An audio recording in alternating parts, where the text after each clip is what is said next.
All right, what's up, everybody? Today I was gonna be posting a tutorial about how I don't think writer's block is real and how to combat that and how to cure writer's block.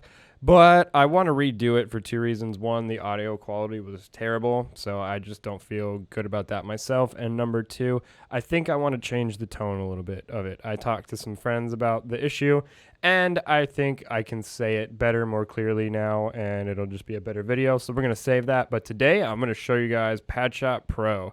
Okay, this is my favorite synth for making glitchy, neuro weird mess. So let me show you. So basically, it's a granular resampler, and I'm going to show you guys all of these basses being resampled by it, or all these sounds. So here's the first one.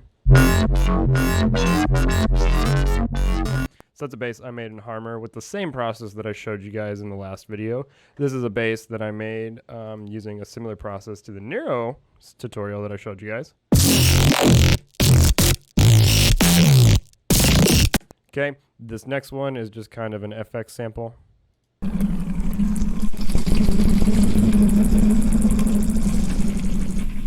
Okay, and then we have this percussion.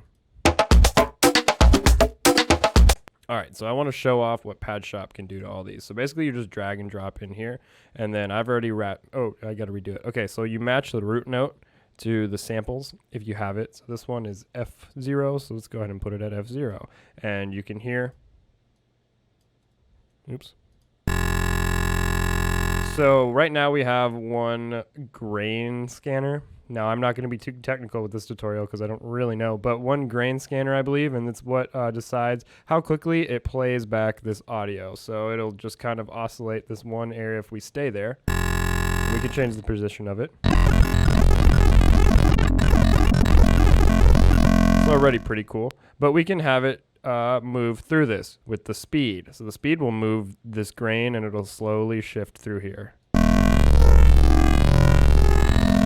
Cool. All right, so that's pretty standard with any granular synth, the duration. So that's, I believe, the duration of the actual grain we're hearing.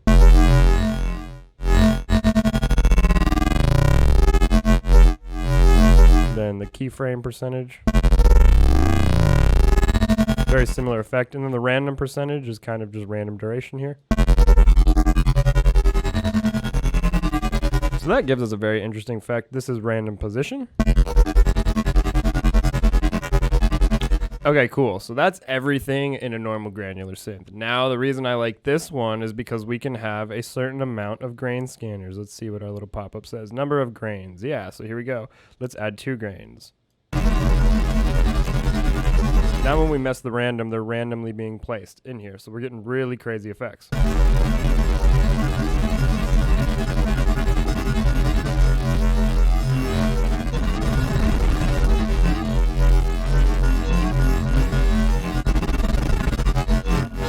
Right? You can go up to 8. So when we have 8, it's a bit obnoxious, but you'll hear the effect.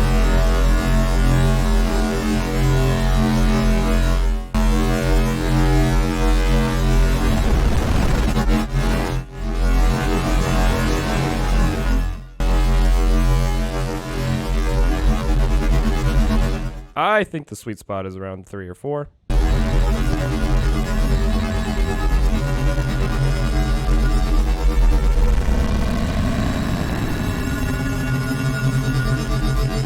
Okay, and then what I like to do is once I have kind of messed around with that, I will go ahead and insert an audio track. We'll make this into resampling.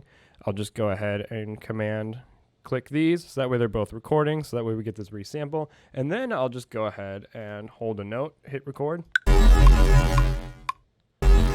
we'll start messing with these parameters.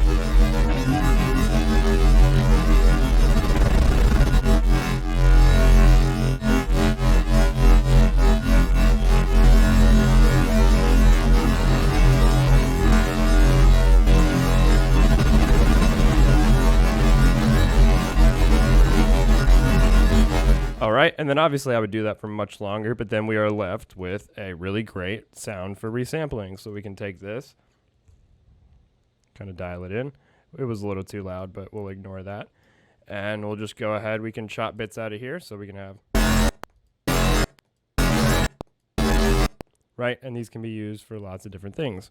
So let's go ahead and sample some of the other sounds we have.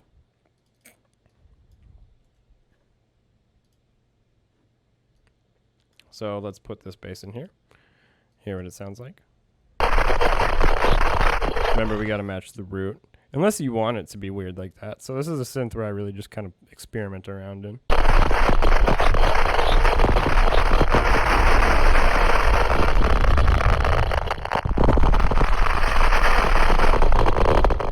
So if we want it to be a little bit more clear and have a little bit more high definition, we will put it on the correct note. I believe this was an F0.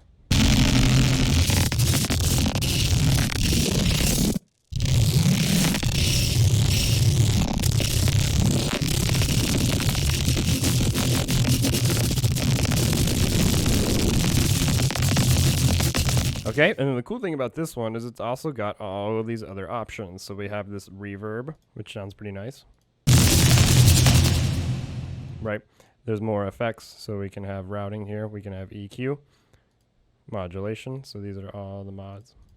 I'm not going to go through all of this. I'll let you experiment, but the amplifier, the filter. So you can see how this synth is really a playground for unique, glitchy sounds. Let's go ahead and throw the FX in there now. So see what this sounds like here.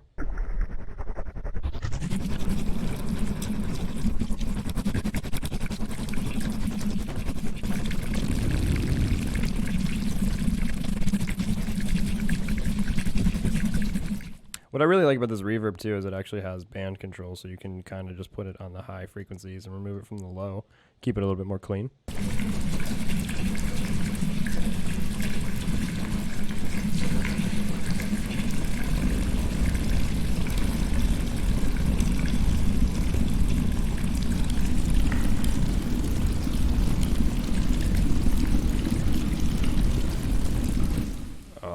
And our last one, let's go ahead and drag the drums in there.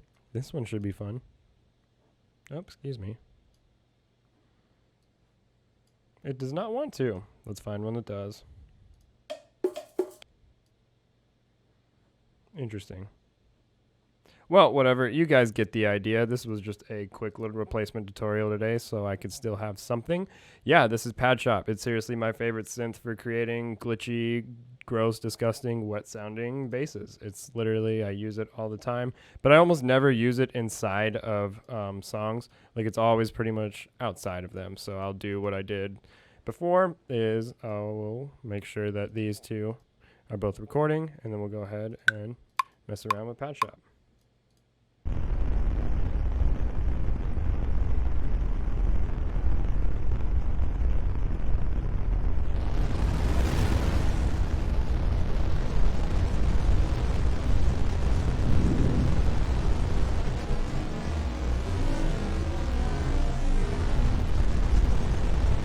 So when you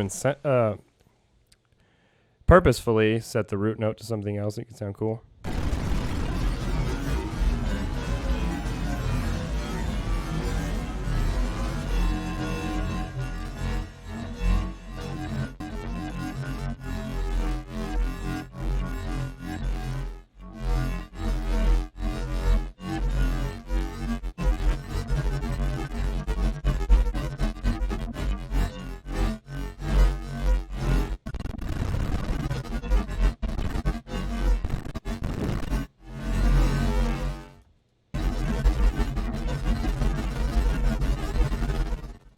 All right, then we stop the recording, and we are left with something pretty darn cool and easy to work with.